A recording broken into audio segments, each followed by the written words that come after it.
Ladies and gentlemen, boys and girls, welcome once again to the Simkins Physics Corner. It's your host, Mr. Simkins, here with some vector components for you guys today.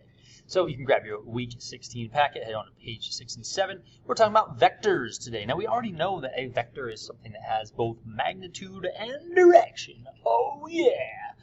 But here's the thing, we've been doing horizontal projectiles to this point, and horizontal projectiles are defined as things that go straight off of something and then fall down. And in other words, you only have an initial horizontal velocity, but your vertical velocity at the beginning is 0. Why? Because you're moving straight sideways. You're not moving up, you're not moving down, you're just going straight off, like driving off a cliff or running off the ledge or whatever the case may be. Now, the thing is, in reality, most of the time, projectiles don't start that way. Like, let's think back to our snowstorm we just had. If you're having a snowball fight, you're probably going to throw the ball up and out, just like this orange vector down here. So let's say our snowball velocity is, 10 meters per second. But it's at some angle above what we like to call the horizontal. So if we call that the horizontal, we call this the angle theta. We always measure our angles, by the way, counterclockwise from east. So make sure you write that rule down. But the thing about vectors that's cool is that we can break a vector into components or pieces. And in order to do this, we need a little bit of trig. So we learned that last week with our intro to trig lesson. But let me show you how we can use these equations specifically to find vector components. So imagine this vector. This vector is, as we can all agree, going both up and to the right. That means it has some upward component and some rightward component. Upward is up and down. That's the y-axis in math class. So we call that the vy, the vertical component of velocity. And of course, the horizontal component, vx, would be the one that's this way, and it's going to the right in this case. So it has vertical and horizontal components. But check this out, ladies and gentlemen. What if I took these two vectors? This makes me so sad. You know why it makes me sad? Because this used to animate perfectly to the other side of that triangle. So I'm going to fix this right now to show you guys the magic of how this is supposed to work. Check this out. There it is. Now it's going to look beautiful. Watch, watch. Ready? Okay, so we got our components here. If we take those two components and arrange them in what's called the head-to-tail method, you might recall earlier in the year we added vectors together like this. Well, if you add vectors together that happen to be going in different directions, it's still head-to-tail. Here's the tail of one vector, head of the other vector. And you might notice that we have a right triangle. That's very convenient, right? Because it turns out that any vector can be broken into its horizontal and vertical components, two pieces, and they add up to that hypotenuse. All right, so let's look at a quick example. What are the x and y components of this position vector? Well, the vertical component is 4 and the horizontal component is 3. And so those are the components of that vector. What I want you guys to do to take a moment and write these equations down in your notes. You can pause the video if you need to right now. But the equations for vector components, Vx are V cosine theta. Now last time we were together, we talked about why that is. The hypotenuse is called V, that's this one right here. And this side is called the adjacent side with A and H. That takes us to the ka of SOHCAHTOA. And that tells us that cosine of theta equals the adjacent side, which we're going to call Vx, because that's the horizontal piece down here, divided by the hypotenuse, V. And if you do the algebra there, you see that Vx is equal to V times cosine of theta. So that's where that equation comes from our trig lesson last week. And similarly, since this is the opposite side, the Vy, that gets Vy equals V sine theta. Y sine. It's a beautiful thing. Y sine, it rhymes, and it's easy to remember. So let's look at how to calculate the components of a vector. Now, back in the day, I used to make you guys draw these, but I just want to show you the math behind it today. But notice this 25 degrees. So if we picture this as a right angle, right? 45 degrees would be halfway in between. So 25 degrees would probably be kind of like this, right? So there's your 25 degrees. And we'll label this as 4.6 centimeters. So the question is saying, how do you find the components graphically? Well, all that's saying is, what if you draw it? So if I draw this and I draw that, and if I did it all to scale, I could use a ruler and a protractor to figure out what the components are. But that takes a while, and who wants to do all that work? Why don't we just calculate them using our equations? So as a reminder, our equations are Vx equals V cosine theta. Now let me pull up my TI-83 here so that you guys can type along with me. If you are one of my students, you have the virtual TI-83 emulator, or if you're at home, maybe you have your own calculator. I'm going to use this one. But the one thing you need to make sure you always do is to hit mode and go down to the right one and hit enter. That puts your calculator in degree mode, right? Because we're about to enter degrees into our calculator. So what does this V cosine theta mean? Well, V is going to be our 4.6, In this case, it's centimeters, which is a little weird, but we'll throw it in there. And the cosine of 25 degrees. So the way you type that in your calculator after you put it in degree mode is you're going to do 4.6 cosine of 25. Now, if you happen not to put it in degree mode, guess what happens? You get the wrong answer literally every time. So don't forget to put it in degree mode. But it's 4.17 centimeters. And this makes a lot of sense because consider this.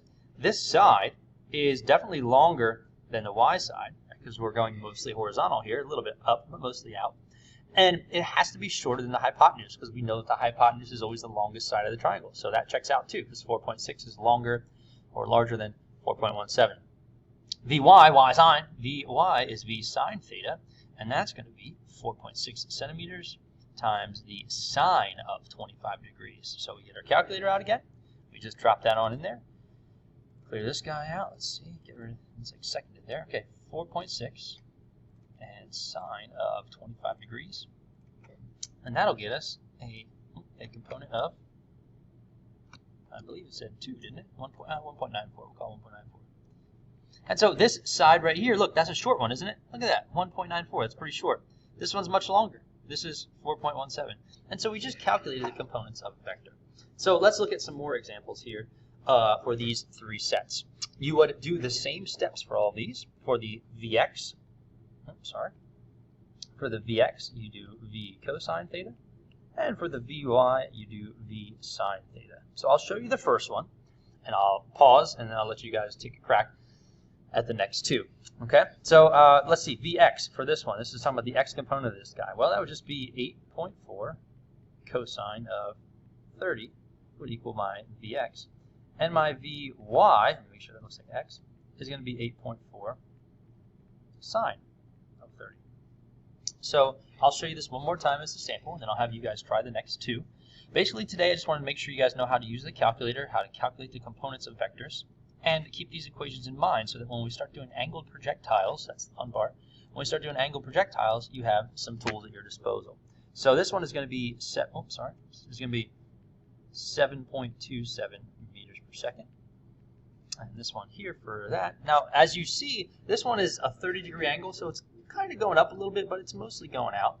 And what we'll actually see here is if it's not going up very high, then the y component, the 8.4 sine of 30, that's going to be a smaller number because you notice we're not going as far up as we're going out. See, we're going up a little bit, out a lot more, and this is looking like 4.2 meters per second.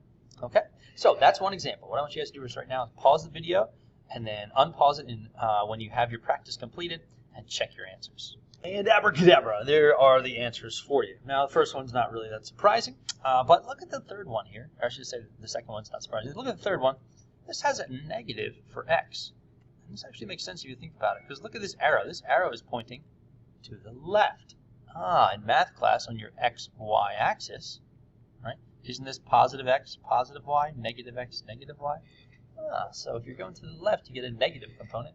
If you're going down, you get a negative component for your y component. Not in this case, but certainly could be possible for a future example. So just keep that in mind as we do some of these. All right, let's look at some of these examples. It says, find the components of a helicopter traveling at 95 kilometers an hour at an angle of 15 degrees to the ground. So that's not that bad, right? You just do the Vx equation, the Vy equation. What I want to show you something is how we can use these components in a different context. Because that's just, hey, find the components. We just did that, so I'm not going to do that one for you. But the airplane takes off the ground like this. All right, so the airplane's going like this, and it says 145 kilometers per hour at an angle of 23 degrees. It's kind of angled, the airplane takes off going up like that. It says how fast would a vehicle need to travel in order to stay directly under the plane? See, there's things here a little interesting. Well, a vehicle under the plane, we're going to assume that's like a car or something on a flat surface. So the vehicle can only travel in the x direction. So if we want that vehicle to be able to keep up with the plane, the vehicle's ground speed has to equal the horizontal component of the plane speed. Okay, now I see how it ties together. So in this case, I'm not just saying, hey, straight up, go find the components. You have to actually interpret the problem in context here and understand what's going on. So this one would be cosine of 23 because we're looking for the x component. And so 145 cosine of 23 on my calculator here is looking like 133 kilometers per hour. That's pretty hot. I mean, it's not like 100 miles an hour or anything, but that's pretty hot. So that's a little example for you guys there. Here are the answers to the rest of the practice sheet. So what I want to encourage you guys to do is to try out the rest on your own, and then come back to this video as you get stuck or as you need help, or just to build your confidence that you know what you're doing and you're on the right track. And then you will be all set for our goals for today of mastering the vector components. This is Mr. Simkins in the Simkins Physics Corner. Make sure you like the video, leave a comment, maybe even sub the channel, and hit the notification button so you get all of our future physics content coming at you.